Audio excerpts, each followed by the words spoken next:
तो देखिए, प्रदूषण काल है और जिंदगी बेहाल है। हमारी दुनिया में आजकल हर चीज में मिलावट है।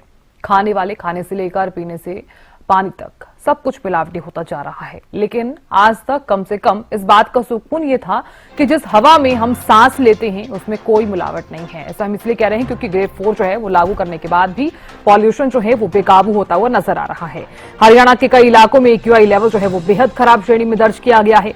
बहादुरगढ़ में AQI लेवल 386 दर्ज किया गया।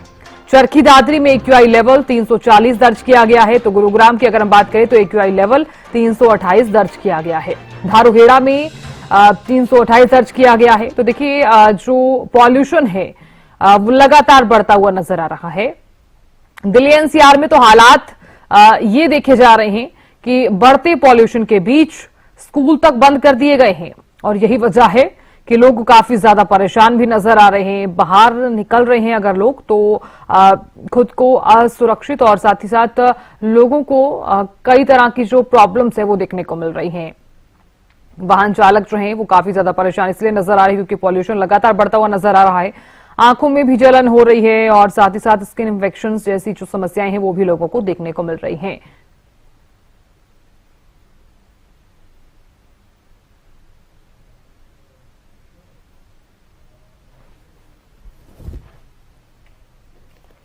तो चलिए अब आपको करनाल लिए चलते हैं। करनाल में क्या कुछ स्थिति है बढ़ते पॉल्यूशन के बीच, ये भी जान लेते हैं। हमारे संवाददाता महेंद्र सिंह जुड़ गए हैं। महेंद्र सिंह, क्योंकि देखिए बढ़ता पॉल्यूशन लोगों के लिए अब हानिकारक साबित हो रहा है और यही वजह है कि दिल्ली NCR में तो ग्रेड 4 तक लागू कर दिया गया है। करनाल के फिलहाल क्या कुछ स्थिति है? लोग बचे हुए हैं इस पॉल्यूशन से या फिर हानिकारक साबित हो रहा है ये पॉल्यूशन? जी छात्रा, बिल्कुल देखिए, करनाल के लोग भी प्रदूषण की मार से बचे हुए नहीं हैं क्योंकि ग्रेड 4 के नियम यहां पर भी लागू है और लगातार पोल्यूशन जो है वो करनाल जिले में देखने को मिल रहा है। मैं करनाल की अलग अलग 3 लोकेशन में आपके बता रहा हूं कि वहां पर क्या कुछ AQI लेवल चल रहे हैं। करनाल सेक्टर 12 जहां पर जिला सचिवालय है वहां पर का आज का AQI लेवल जो है वो 254 दर्ज किया गया है। इसके अलावा सेक्टर 28 का जो AQI लेवल है वो 257 रिकॉर्ड हुआ है और सेक्टर 7 का AQI लेवल जो है 257 के आसपास दर्ज किया गया है। तो आप अंदाजा लगा सकते हैं कि जिस तरह से AQI लेवल अनहेल्थी चल रहा है उसका सीधा असर लोगों की सांसों पर भी पड़ रहा है क्योंकि जो हवा के अंदर जो जहरीले कण हैं प्रदूषण के, धुएं के, वो सीधे फेफड़ों पर इफेक्ट कर रहे हैं और यही वजह है कि करनाल जिले के नागरिक अस्पताल में इन दिनों जो OPD है वो बढ़ चुकी है मरीजों की, जिनको आंखों में जलन, सांस लेने में दिक्कत या त्वचा संबंधित रोगों की शिकायतें जो है वो डॉक्टरों के सामने ज्यादा आ रही है। इसका सीधा और बड़ा कारण है वो यही है कि प्रदूषण की मार से यहाँ के लोग बेहाल हैं और कल देर शाम जिला उपायुक्त ने निर्देश जारी किए कि पहले यहाँ के सरकारी स्कूलों में, प्राइवेट स्कूलों में प्राथमिक कक्षाओं की छुट्टियां घोषित की गई थी, लेकिन कल देर शाम एक और आदेश जो है जिला प्रशासन की तरफ से जारी किए गए जिसमें 12वीं तक की कक्षाएं जो है बंद कर दी गई, यानी कि सरकारी और गैर सरकारी सभी तरह के स्कूल बंद कर दिए गए हैं क्योंकि छात्रों पर लगातार प्रदूषण का असर पड़ रहा था और इसी को देखते हुए ये कदम जो है उठाए गए हैं। हालांकि इस निर्देशों में यह भी कहा गया कि जो छात्रों की पढ़ाई है वो सुचारू रूप से जारी रखने के लिए ऑनलाइन माध्यम अपनाया जाए, लेकिन आगामी आदेशों तक ये जरूर है कि सरकारी और गैर सरकारी स्कूल बंद रहेंगे। जी बिल्कुल। करनाल की जो स्थिति है, जिस तरह से आपने AQI लेवल भी बताया है, तमाम दर्शकों तक ये बात भी साझा की है। महेंद्र सिंह, देखिए सबसे बड़ा सवाल यहाँ पर ये होता है क्योंकि स्कूल बंद कर दिए गए हैं क्योंकि और लेकिन उसके बावजूद भी पॉल्यूशन जो है वो बरकरार है, स्थिति जो है वो बिल्कुल भी काबू नहीं आ रही है। लोग खुद को किस तरह से इस पॉल्यूशन से बचा रहे हैं, क्या क्या उपाय अपना रहे हैं और साथ ही साथ क्या क्या सावधानियां बरत रहे हैं लोग इस पॉल्यूशन से बचने के लिए? देखिए, स्कूलों को एहतियात के रूप में बंद किया गया ताकि छात्रों पर इस पोल्यूशन का जो असर वो कम हो, छात्र अपने घर पर रहें, बाहर ना निकलें।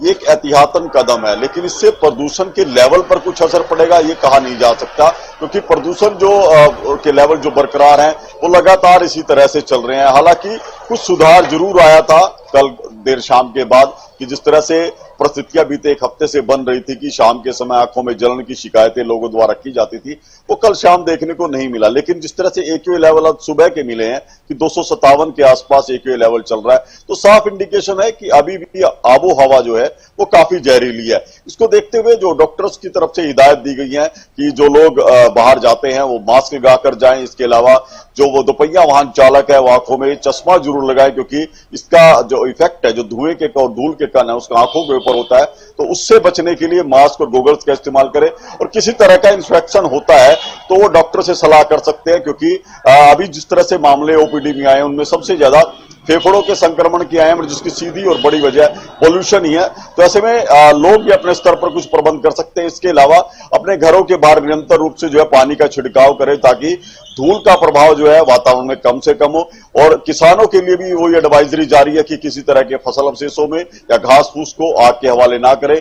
धुएं का कम से कम जैसे उत्सर्जन हो, जिससे लोग प्रदूषण की मार से कुछ बचे रहे। आगामी निर्देश भी प्रशासन की तरफ से जारी कर दिए गए हैं, क्योंकि जिस तरह से ग्रैप 4 के नियम है तो निर्माण कार्यों पर प्रतिबंध लगाया गया है कि निर्माण कार्य जो ना हो। इसके अलावा जहां पर कूड़े का डंपिंग स्टेशन है वहां के लिए भी निर्देश जारी किए गए हैं। तो कुछ आदेश हैं जिनको देखते हुए शायद उम्मीद है कि आने वाले कुछ दिनों में लोगों को प्रदूषण से राहत मिलेगी। जी बिल्कुल। महेंद्र सिंह, देखिए सबसे ज्यादा जरूरी ये भी हो जाता है कि प्रशासन कितना ज्यादा अलर्ट है इस बढ़ते पॉल्यूशन के बीच। प्रशासन अपनी जिम्मेदारियां निभा रहा है या फिर नहीं, ये भी जानना सबसे ज्यादा जरूरी है। देखिए, जहां तक प्रशासन की भूमिका की बात की जाए तो प्रशासन ने करनाल जिले में अभी तक करीब करीब 40 से 45 लाख रुपए का जुर्माना ऐसी यूनिट्स पर लगाया गया है जो ग्रैप 4 के नियमों की उल्लंघना कर रहे थे। और अभी कुछ और ऐसी यूनिट्स हैं जहां पर ग्रैप 4 के नियमों की पालना नहीं की जा रही, उन पर भी सख्ताई करने की जरूरत है।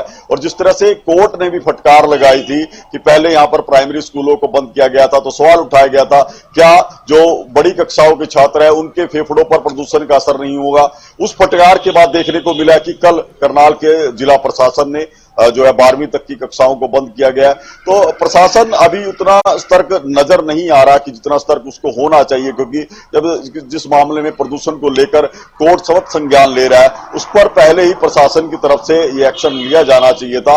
हालांकि इसमें कुछ देरी जरूर हुई है, लेकिन अब जिस तरह से प्रदूषण के हालात बन रहे हैं और लगातार लोगों को शिकायतें मिल रही हैं, चाहे वो सरकार के मंत्री हो, विधायक हो, उनकी तरफ से भी कहा जा रहा है कि वो प्रदूषण को रोकने के लिए, इस लेवल को कम करने के लिए प्रयास कर रहे हैं। उसके बाद प्रशासन की तरफ से जरूर कुछ गतिविधियां शुरू कर दी गई हैं। जी बिल्कुल महेंद्र सिंह, आप लगातार नजर भी बनाए रखिएगा, जानकारी भी हम आपसे लेते रहेंगे। बहुत बहुत शुक्रिया फिलहाल बने रहने के लिए। तो देखिए, हवा जहरीली होती हुई नजर आ रही है, लेकिन ऐसे में तमाम सवाल कि आखिरकार इससे निजात कब मिलने वाला है। पॉल्यूशन जिस तरह से बढ़ता हुआ नजर आ रहा है, ऐसे में आप भी खुद को सुरक्षित रखिए, तो ही आपका परिवार सुरक्षित रह सकता है।